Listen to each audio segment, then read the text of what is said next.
Praise the Lord. प्रभु आप सभी को बहुत आशीष दे। प्रभु का धन्यवाद, आज हमें परमेश्वर ने फिर से मिलाया। प्रभु का बहुत बहुत शुक्रिया। आज बहुत से ऐसे लोग हैं जिनके वॉलेट खाली हैं, कुछ सिर्फ चिल्लड़े ही हैं और बहुतों के अकाउंट खाली हैं। लेकिन एक बात बताना चाहता हूँ कि परमेश्वर ने आत्मा में एक बात सिखाई कि जब हम घटी में, समस्या में या परेशानी में, किसी दुख में होते हैं या किसी भी प्रकार का आत्मिक दुख होता है ना हमें, तो उस समय ना यीशु हमें अपनी गोद में लेकर चला फिरा करता है। जैसा कि आपको पहले बता दिया गया था कि यीशु मसीह उस एक व्यक्ति के साथ उस रेगिस्तान, उस समुद्र के किनारे पर, रेत पर जब चलते थे तो वहाँ पर दो व्यक्ति के पैरों के निशान होते थे। एक तो वो लड़का खुद होता था, दूसरा प्रभु यीशु मसीह होते थे। तो उस समय जब उस लड़के ने देखा था, जैसा कि आपने सुना होगा उस बारे में, तो बिल्कुल भी आप चिंता मत करो। क्यों? क्योंकि वहाँ पर जो एक पैरों के निशान रह गए हैं ना, वो सिर्फ यीशु मसीह के हैं और यीशु मसीह आपको अपनी गोद में लेकर चल रहा है। बस आपको स्थिर रहना है, किसी मनुष्य की ओर नहीं ताकना है। प्रभु आपसे बहुत प्यार करता है। जैसा कि वचन में लिखा है कि तेरे जीवन भर तेरे सामने कोई ठहर न सकेगा। जैसे मैं मूसा के संग रहा, वैसे मैं तेरे संग भी रहूंगा और ना तो मैं तुझे कभी छोड़ूंगा और ना ही मैं तुझे कभी धोखा दूंगा। इसलिए अपनी कमर बांध और दृढ़ हो जा, भय ना खा, तेरा मन कच्चा ना हो। जहां जहां तू जाएगा वहां वहां तेरा परमेश्वर तेरे साथ रहेगा और जिस जगह पे तू कदम रखेगा वो जगह मैं तुझे दे दूंगा। आज परमेश्वर कहता है आप सभी से कि उठ, प्रकाशमान हो, क्योंकि तेरा प्रकाश आ गया है और यहोवा का तेज तेरे ऊपर उदय हुआ है। देख, जगत में तो अंधियारा है, लेकिन जाति जाति के लोगों पर देख अंधियारा है, और देख तुझ पर यहोवा उदय होगा। जिसने सिर्फ परमेश्वर की ओर ताका है ना, हर घटी, समस्या, परेशानी के समय, दुख के समय, तो परमेश्वर की नजरों में उसके आंसू छुपे नहीं है। परमेश्वर ने कहा, देख मैं तेरे आंसू को अपनी कुप्पी में भरा है और देख मैं तेरा चंगा करने वाला परमेश्वर हूं। मैं तेरे मारे मारे का हिसाब रखता हूं क्योंकि मैं तेरे साथ रहता हूं। लोगों ने तेरे साथ ही गलत नहीं किया वरन मेरे साथ भी किया। इसलिए तू हियाव बांध और दृढ़ हो जा। तू चुप लगा, संग्राम तो यहोवा का है, तेरा युद्ध मैं लड़ूंगा। तू बस खड़े खड़े अपने उद्धार के कार्य को देख, अपना विश्वास मजबूत कर। आज कुछ ऐसे लोग हैं जो अपनी अर्निंग को देखकर और अपने अकाउंट बैंक बैलेंस को देखकर, अपने बिजनेस को देखकर, अपने परिवार को देखकर कि अब क्या होगा, कैसे खाएंगे, कैसे पिएंगे, कैसे चलेंगे, कैसे उठेंगे बैठेंगे, अब कौन काम देगा हमें, अब ये सामान कैसे खरीदूंगा या ये सामान कैसे खरीदूंगी, मेरी ज़रूरतें कैसे पूरी होंगी। प्रभु, क्या तेरे पास आने के बाद भी क्या मुझे ये समय देखना पड़ेगा? एक बात ध्यान रखना, कहते हैं ना कि जब एक छोटी सी बॉल है, एक टेनिस की बॉल है, जब उसको ज़मीन पर मारते हैं ना, जब वो बहुत तेज़ी से नीचे जाती है, लेकिन जब वो ज़मीन पर गिरती है और लगती है ना, टच होती है, तो बहुत ऊंची से ऊपर जाती है। उसको पकड़ना बहुत मुश्किल होता है। तो ध्यान रखना, टेस्ट के बगैर टेस्ट मनी नहीं बनती है।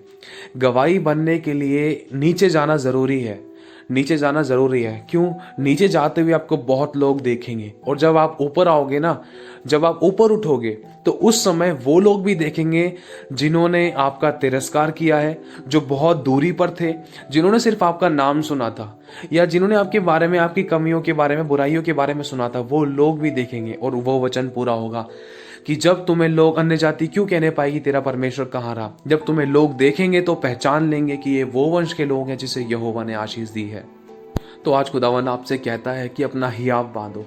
मैंने तुम्हारी कमर कसी है, मैंने तुम्हें मजबूत किया है, मैंने तुम्हें अपना फरसा बनाया है। तुम्हें बिल्कुल डरना नहीं है किसी परिस्थिति, सिचुएशन से, लेकिन मेरे विरुद्ध में कभी मत आना।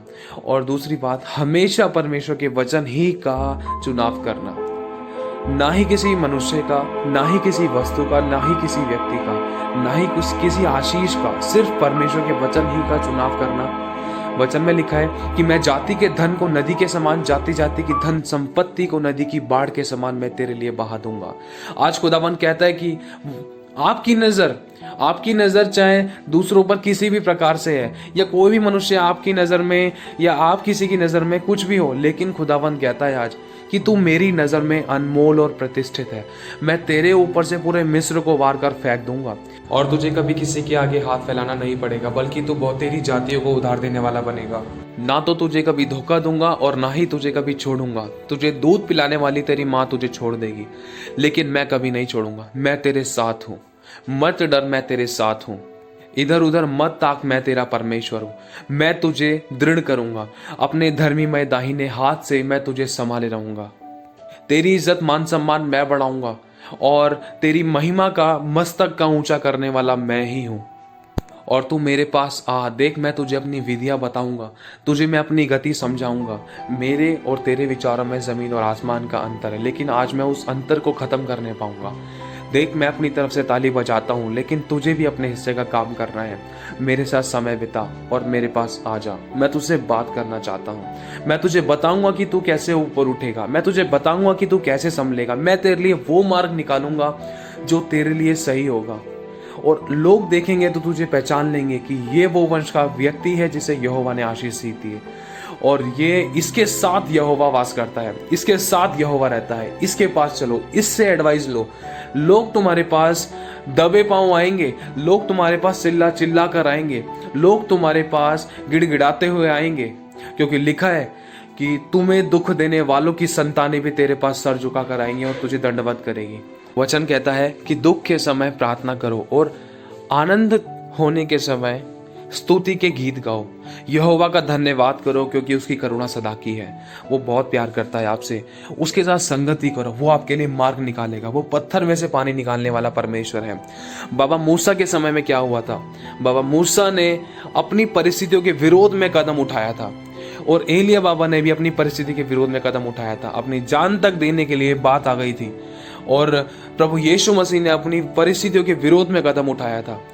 पता था लोगों को कि हाँ मेरी जान चली जाएगी, मेरे खून के प्यासे हैं, मुझे मारने के लिए ढूंढ रहे हैं। पौलुस के समय में क्या हुआ था?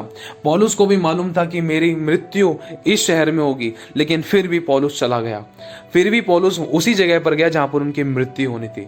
बस ध्यान रखना, परिस्थितियों को देखकर कभी मत डरना, कभी मत घबराना, क्योंकि यहोवा तुम्हारे साथ है। जैसे बाबा एलिया ने ललकारा था, शैतान को ललकारा था, जैसे बाबा मूसा ने ललकारा था, फिरौन की सेना को ललकारा था, जैसे प्रभु यीशु मसीह ने ललकारा था, शैतान का नंगा तमाशा बनाया था, तो उसी तरीके से आपको अपनी समस्या को ललकारना है, क्योंकि हमारा परमेश्वर बहुत बड़ा है, सबसे बड़ा है। वो आपकी निर्मलता में आपकी सामर्थ बनेगा, वो आपकी ताकत है, वो आपका बल है, वो आपका हियाब है। वो आपको बल देगा, बल पर बल देगा। वो कहता है तू चलेगा थकेगा नहीं, तू दौड़ेगा श्रमित नहीं होगा, तू थकित नहीं होगा, क्योंकि मेरी सामर्थ तेरी निर्बलता में सिद्ध होती है। आज वो कहता है तू आज निर्बल है ना, तू आज रोता है ना, देख आज से मेरी सामर्थ तुझ में सिद्ध होगी। तू हियाब बांध और दृढ़ हो जा। मैं कहता हूं कि मेरा प्रकाश तुझ पर उदय होगा। मैं तेरे साथ हूं, तू मुझसे प्रार्थना कर। मैं रहूंगा संकट में, मैं तेरे संग रहूंगा, तुझको छुड़ाकर मैं तेरी महिमा बढ़ाऊंगा और तुझे दीर्घायु से तृप्त करूंगा, अपने किए हुए उद्धार का दर्शन दिखाऊंगा। मैं अपने वायदे को पूरा करने के लिए तैयार हूं। क्या तू मेरे पास आएगा? मैं कहता हूं मैं इंतजार करता हूं।